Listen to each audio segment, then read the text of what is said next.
Currently, it was March 21st in the year 1678 that the London Gazette offers a reward to anyone revealing the author of a pamphlet called An Account of the Growth of Popery. The pamphlet, it was later revealed, had been published anonymously by Andrew Marvell in 1677.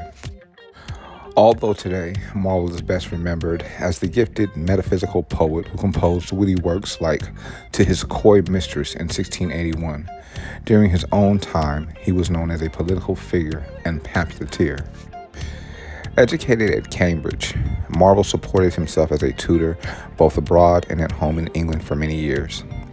After tutoring the ward of Sir Oliver Cromwell, head of the English government after the overthrow and execution of King Charles I, Marvell went to work as assistant to John Milton, a secretary to the government. Milton, who had recently gone blind, would not write his masterpiece, Paradise Lost, until 1667.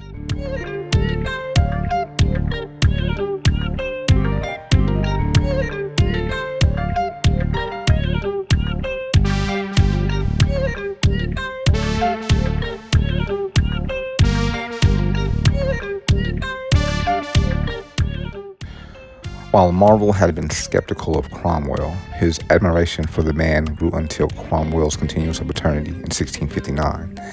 After his continuance of paternity, however, Marvell became a supporter of the Restoration movement that brought Charles II to the throne.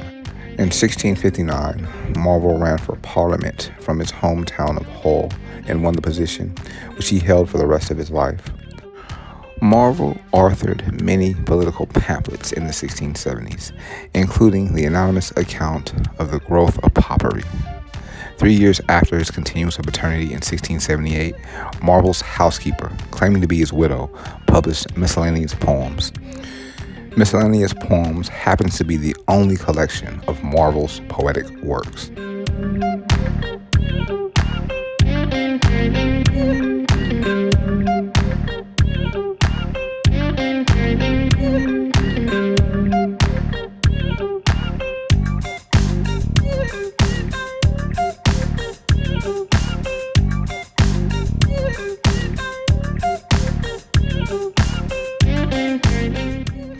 On March 21st in the year 1804, after 4 years of debate and planning, French Emperor Napoleon Bonaparte enacts a new legal framework for France known as the Napoleonic Code. The Civil Code gave post-revolutionary France its first coherent set of laws concerning property, colonial affairs, the family, and individual rights. In 1804, General Napoleon Bonaparte, as the new Emperor of France, began the arduous task of revising France's outdated and muddled legal system. He established a special commission led by J.J. Cambacérès, which met more than 80 times to discuss the revolutionary legal revisions, and Napoleon presided over nearly half of these sessions. In March of 1804, the Napoleonic Code was finally approved. It codified several branches of law, including commercial and criminal law, and divided civil law into categories of property and family. The Napoleonic Code made the authority of men over their families stronger, deprived women of any individual rights, and reduced the rights of illegitimate children. All male citizens were also granted equal rights under the law and the rights to religious dissent, but colonial slavery was reintroduced. The laws were applied to all territories under Napoleon's control and were influential in several other European countries and in South America.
was March 21st in the year 1960 in the black township of Sharpeville near Johannesburg, South Africa. African police opened fire on a group of unarmed black South African demonstrators, continuing the eternity of 69 people and wounding 180 in a hail of submachine gun fire. The demonstrators were protesting against the South African government's restriction of non-white travel. In the aftermath of the Sharpeville massacre, protests broke out in Cape Town, and more than 10,000 people were arrested before government troops restored order.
This incident convinced anti-apartheid leader Nelson Mandela to abandon his nonviolent stance and organize paramilitary groups to fight South Africa's system of institutionalized racial discrimination.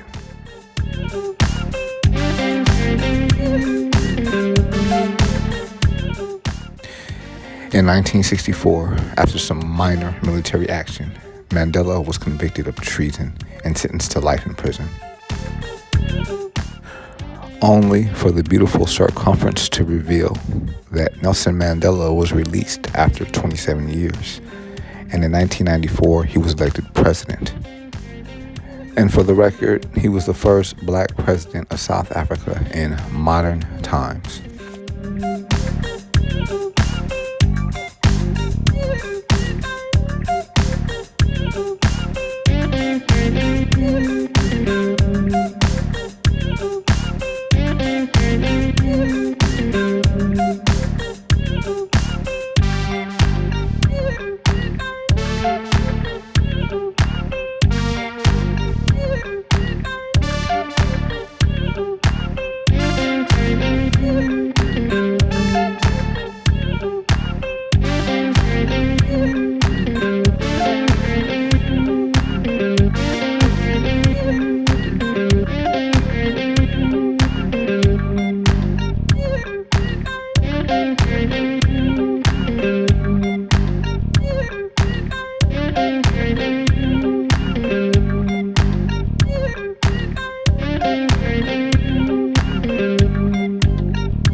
The information documented on this audio file can be verified on history.com.